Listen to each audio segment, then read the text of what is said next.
Assalamualaikum warahmatullahi wabarakatuh. Hai halo semuanya, salam kenal. Perkenalkan, nama saya Siti Mariam, mahasiswa dari Institut Agama Islam Al-Azhari Cianjur, Program Studi Pendidikan Agama Islam dengan NIM 1120241120. Adapun pembuatan video ini yaitu untuk memenuhi tugas mata kuliah metodologi PAI yang diampu oleh Bapak Nizar Abdullah Sujai, Sarjana Pendidikan Islam, Magister Pendidikan. Nah, video yang akan saya bahas pada kali ini yaitu membahas sebuah materi kelas 9 semester 2 dengan tema meraih ketenangan dengan meyakini qada dan qadar. Nah, sebelum kita ke pembahasan, adik-adik boleh kita simak video yang berkaitan dengan materi yang akan kita bahas. Pagi itu, Ali semangat sekali ikut lomba sepeda hias. Sepedanya sudah ia hias cantik dan ia yakin akan menang. Tapi, baru beberapa meter, ban sepedanya meletus kena paku. Ali jatuh dan gagal ikut lomba. Ia pulang sambil menangis. Kek, ini gak adil. Ali sudah berusaha keras dan berdoa. Kenapa bisa begini? Kakek menenangkannya. Inilah pelajaran tentang rukun iman ke-6. Ali percaya pada qada dan qadar. Segala sesuatu yang terjadi sudah dalam ketetapan Allah. Tak lama, terdengar keributan dari arah lomba. Ternyata terjadi tabrakan beruntun tepat setelah lokasi Ali jatuh tadi. Ali terdiam. Jika bannya tidak bocor, mungkin ia ikut celaka. Kakek menjelaskan, terkadang Allah melindungi kita dari hal yang lebih buruk. Iman pada takdir bukan berarti pasrah. Kita tetap wajib berusaha dan berdoa, lalu menyerahkan hasilnya pada Allah. Orang yang beriman tidak akan sombong saat berhasil dan tidak akan putus asa saat gagal. Ali pun mengerti, hatinya menjadi tenang. Ternyata selalu ada hikmah terbaik di balik setiap rencananya. Nah, itu sedikit gambaran tentang ketetapan Allah. Sekarang kita lanjut ke pembahasan yang pertama, yaitu memahami makna iman kepada qada dan qadar. Nah, adik-adik, qada dan qadar dalam ajaran Islam termasuk dalam rukun iman yang ke-6. Qada dan qadar juga sering kita sebut dengan istilah qadar, yaitu meyakini dan mempercayai dengan sepenuh hati tentang adanya ketentuan dan ketetapan Allah SWT. Nah, adapun pengertian atau istilah dari qada dan qadar. Qada adalah ketetapan Allah yang tercatat di dalam Lauhul Mahfuz sejak zaman azali. Ketetapan ini sesuai dengan kehendak Allah Subhanahu wa taala dan berlaku untuk semua makhluk yang ada di alam semesta. Sedangkan qadar merupakan perwujudan dari ketetapan Allah terhadap makhluknya sesuai dengan ukuran dan bentuk yang telah ditetapkan.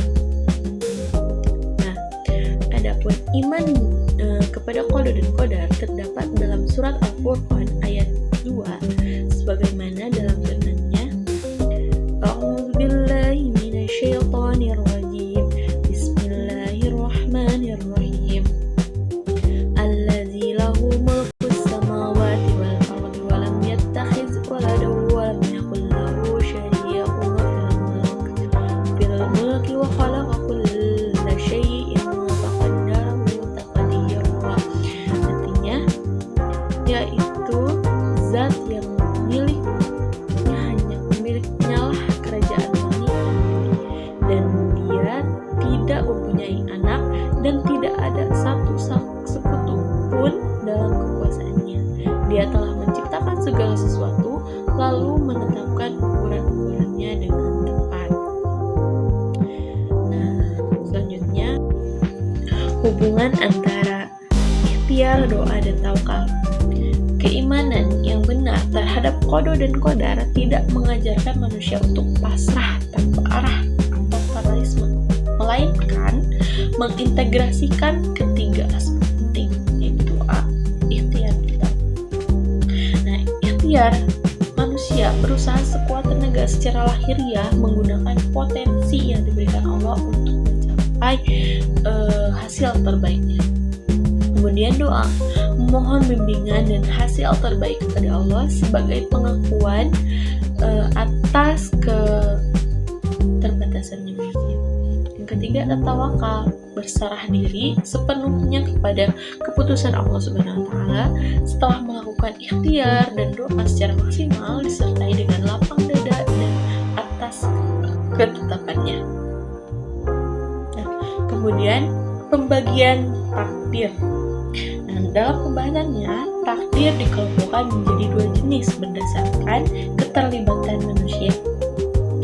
Takdir mubrang, yaitu takdir yang bersifat mutlak. Nah, takdir ini ditetapkan oleh Allah dan tidak bisa diubah oleh manusia. Contohnya apa? Jenis kelamin, silsilah keluarga, kemudian kematian. Itu merupakan takdir yang sudah Allah tentukan dan manusia tidak bisa mengubahnya. Nah, yang kedua ada takdir mu'alaq. Takdir mu'alaq yaitu takdir yang berjalan beriringan dengan peran, usaha, dan doa manusia. Contohnya kesehatan kita, kemudian kepintaran kita, kelancaran rezeki kita, dan keterampilan dalam hidup. Nah, misalnya dalam kesehatan, Allah memang sudah menakdirkan kepada kita kesehatan, tapi takdir itu bisa kita rubah dengan cara kehidupan kita dengan pola makan, kemudian rajin olahraga, maka kesehatan bisa kita jalani dengan baik.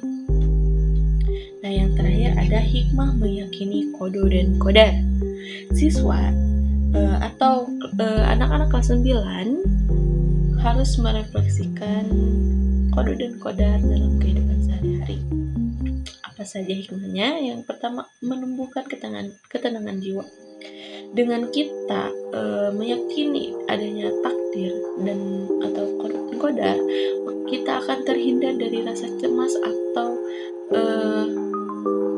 cemas secara berlebihan karena kita yakin terhadap takdir kita, bahwa takdir kita dibawa kendali Allah yang Maha Pengasih. Kemudian yang kedua, menghindari dari sifat sombong.